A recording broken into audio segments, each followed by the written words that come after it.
waktu berada di majelisnya para sahabat-sahabat, Rasulullah bertanya, siapa wanita yang paling bagus?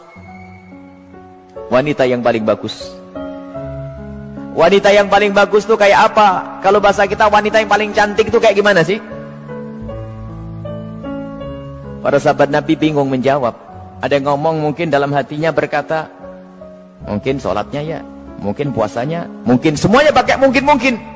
Pada bingung, pada noleh ke sana kemari, tidak bisa menjawab wanita yang paling mulia itu seperti apa.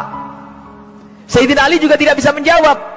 Semuanya pulang ke rumah masing-masing. Sampai di rumah Sayyidat Fatimah Zahra, seperti kebiasaannya wanita solehah, kalau suaminya datang yang ditanya adalah dapat ilmu apa, bukan dapat duit berapa.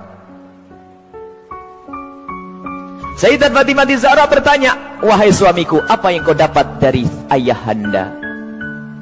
Apa yang kau dapat hari ini dari Rasulullah? Lah ini kalimat yang harus dibiasakan oleh para istri tuh. Bang, dapat ilmu apa? Kan begitu.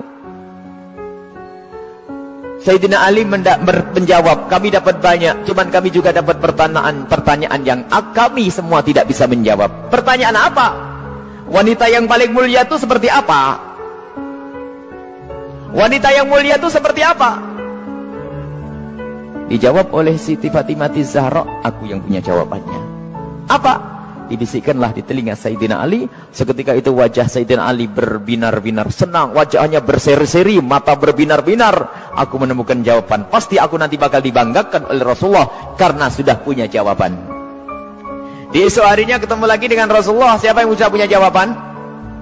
Para sahabat Nabi masih bingung. Tiba-tiba Sayyidina Ali berkata, kami punya jawaban ya Rasulullah. Siapa wanita yang paling bagus? Dijawab, wanita paling bagus adalah yang tidak pernah melihat laki-laki dan tidak pernah dilihat laki-laki. Rasulullah paham siapa yang ngasih tahu. Siapa yang ngasih tahu? Sayyidina Ali malu. Yang ngasih tahu tentu orang yang paling dekat denganmu ya Rasulullah.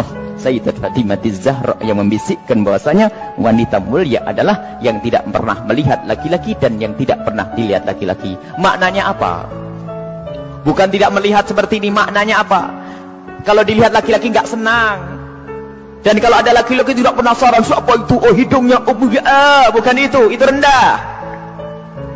Dan wanita mulia adalah di saat dilihat laki-laki itu merasa tidak nyaman, bukan malah goyang pinggulnya yang dientakannya. Ini wanita-wanita rendah. Malu kalau dilihat. Kalau merasa ada laki-laki memperhatikan, merasa risih, itu iman di dalam hatinya, itu kemuliaan, itu wanita mulia, itu maksudnya. Bukan lalu menutup, tak boleh dilihat, aku harus di kamar saja. Bukan, keluar dengan cara yang wajar, dengan mahram, dengan kelombongan wanita, dan danannya tidak pamer, yang sederhana. Akan tapi lihat, di saat diperhatikan laki-laki, merasa risih hatinya. Kalau semua yang ada di tempat ini merasa seperti itu, itulah pecinta Sayyidat Fatimah yang sesungguhnya. Sekarang rusak zaman. Wanita keluar semuanya pengen pamer apa yang ia miliki. Sudah begitu ngaku, aku pengikut Rasulullah. Aku sering hadir marhabanan. Maulid Nabi, ribuan manusia yang datang. Aku insya Allah dapat syafaatnya Rasulullah. Tapi nggak nyambung dengan Sayyidat Fatimah Zahra. Jadi kita harus berusaha untuk menjadikan diri para wanita-wanita ini merasa tidak nyaman, tidak senang kalau tubuhnya diperhatikan oleh kaum pria. Ini iman, itu kemuliaan, jadi tidak nyaman. Dan itu ada sifat-sifat semacam ini. Ada merasa risih. Ada yang Masya Allah kalau sudah diperhatikan merasa, waduh wajahnya mulai putih, kuning, hijau tuh.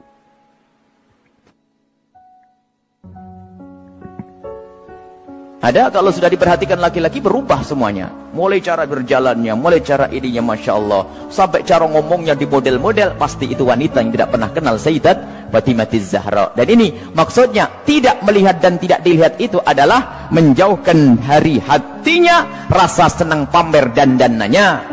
Sampai suara pun dijaga.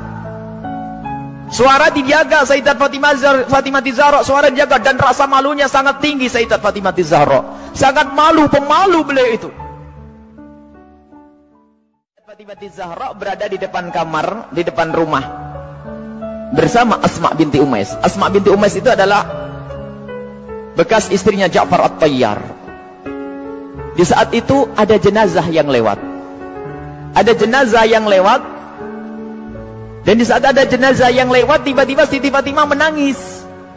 Menangis. Dan menangisnya nggak kira-kira. Sampai Asma ketakutan. Kenapa wahai binti Rasulillah, wahai putri Rasulullah, engkau menangis seperti itu? Ada apa? Kenapa engkau menangis? Baru setelah reda bisa menjawab, aku menangis, aku nanti pasti akan mati. Tentu engkau akan mati. Engkau akan mati. Bukan masalah kematian, tetapi aku tidak ingin nanti seperti itu. Kenapa dia? Lihat, semua orang yang meninggal akan diperlakukan seperti itu, dibungkus dengan kain kafan, lalu diangkat di kepalanya manusia, lekuk-lekuk tubuhnya terlihat. Alangkah malunya aku nanti jika aku mati, lalu diangkat di atas kepala manusia, lalu lekuk-lekuk tubuhku terlihat. Oh, mikir lekuk tubuhnya. Subhanallah.